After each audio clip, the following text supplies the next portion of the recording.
Hi. இன்றைக்கி எங்கள் வீட்டு தோட்டத்தை பற்றி தான் பார்க்க போகிறோம். இங்கே பாருங்கள், எங்கள் அப்பாவுக்கு எப்போதுமே வீட்டுக்கு முன்னாடி பச்சை பசேன்னு இருக்கணும்னு நினப்பாங்க. அதனால் எல்லா பூச்செடியும் வாங்கி வளர்த்துக்கிட்டு இருப்பாங்க. இதெல்லாம் எங்கள் அப்பா ஆசையாக வாங்கி வளர்த்த பூச்செடிகள்.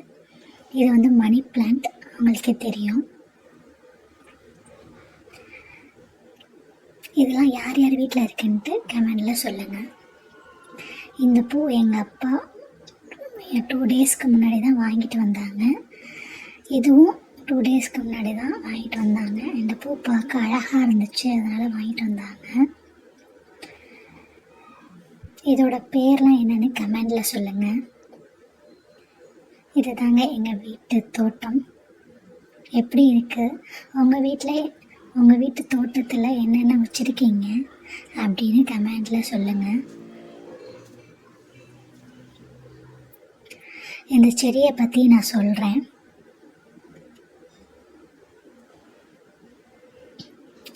இந்த பூ எங்கள் வீட்டில் அதிகமாக இருக்கும். இந்த செடி இது பாருங்கள், இது என்ன கொடி தெரியுமா?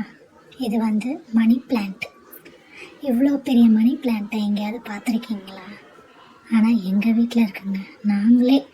எங்களுக்கே ஆச்சரியமாக இருந்துச்சு. நாங்கள் வைக்கும்போது சின்னதாக இருந்தது, ஆனால் இந்த இலை இவ்வளோ பெருசு. நான் நிறைய வீட்டில் பார்த்துருக்கேன் மணி பிளான்ட்டு, ஆனால் இவ்வளோ பெரிய இலையாக இருந்ததில்லை. இந்த செடியை பாருங்கள், இது கருவேப்பிலை. இந்த செடியில் ஒரு பூ இருக்கும். இந்த பூ 1 மாதம் ஆனாலும் அப்படியே காயாமல் இருக்கும். எந்த பூவாக இருந்தாலும் காஞ்சிரும், பட் இது 1 மாதமாக இருந்தாலும் அப்படியே இருக்குங்க. அதனால் எங்கள் அப்பா ஆசையாக இந்த செடியை வாங்கி வச்சுருக்காங்க. அதுக்கப்புறம் பூ காஞ்சி அதிலே விழுந்ததுக்கப்புறம் திரும்பி வரும். திரும்ப அதே மாதிரி பூ பூக்கும், பூத்துக்கிட்டே இருக்கும் அது எப்போவுமே.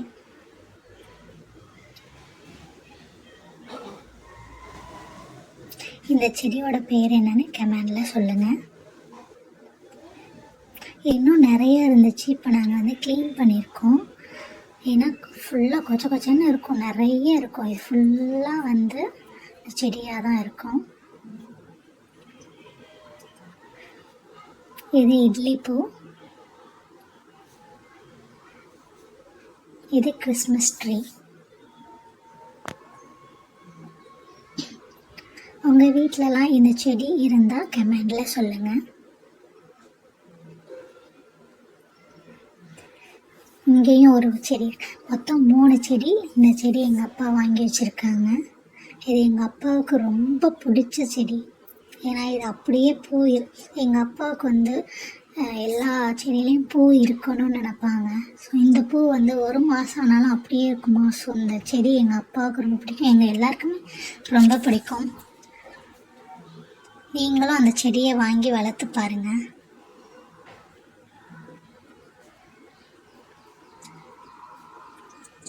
கருவேப்பிலை செடியும் எங்கள் வீட்டில் நிறையா இருக்குது. இன்னும் நிறைய கொச்சன்னு வந்தது. நாங்கள் எல்லாத்தையும் க்ளீன் பண்ணிட்டோம்.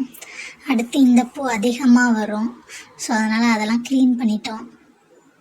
பாருங்கள் எவ்வளோ அழகாக இருக்குது பாருங்கள். நான் ரசித்து இந்த வீடியோ எடுத்தேங்க. இந்த பூக்கள்லாம் பார்த்து அவ்வளோ அழகாக இருந்துச்சு. பாருங்கள், பர்பிள் கலர், ஒயிட் கலர், அவ்வளோ அழகழகாக இருக்குது. இந்த வீடியோ போடும்போது நான் அவ்வளோ ரசித்து எடுத்தேன்.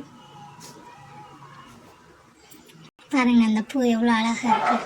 இந்த பூ தாங்க 1 மாதம் ஆனாலும் அப்படியே இருக்கும். இது தாங்க எங்கள் வீட்டு தோட்டம். எப்படி இருக்குன்னு கமெண்டில் சொல்லுங்கள். இந்த செடியோட பேர்லாம் தெரிஞ்சாலும் கமெண்டில் சொல்லுங்கள். ஓ, எவ்வளோ அழகாக இருக்குது பார்த்தீங்களா? ஆனால் அந்த செடி ஃபுல்லாக முள்ளாக தாங்க இருக்கும், பார்த்தாலே தெரியுது. இது சின்ன பிள்ளைங்கள்லாம் இது பக்கத்தில் போகக்கூடாது.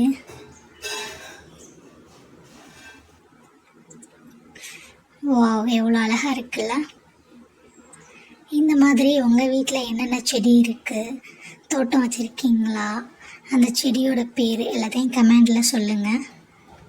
இந்த செடியோட பேர்லாம் தெரிஞ்சாலும் கமெண்டில் சொல்லுங்கள். அதான் ஃப்ரெண்ட்ஸ், இதுதான் எங்கள் வீட்டு தோட்டம். எப்படி இருக்குது கமெண்டில் சொல்லுங்கள். உங்களுக்கு இந்த வீடியோ ரிலேட்டடாக இருந்தால், பிடிச்சிருந்தா என்னோடய சேனலை லைக் பண்ணுங்கள், ஷேர் பண்ணுங்கள், சப்ஸ்கிரைப் பண்ணுங்கள். தேங்க்யூ.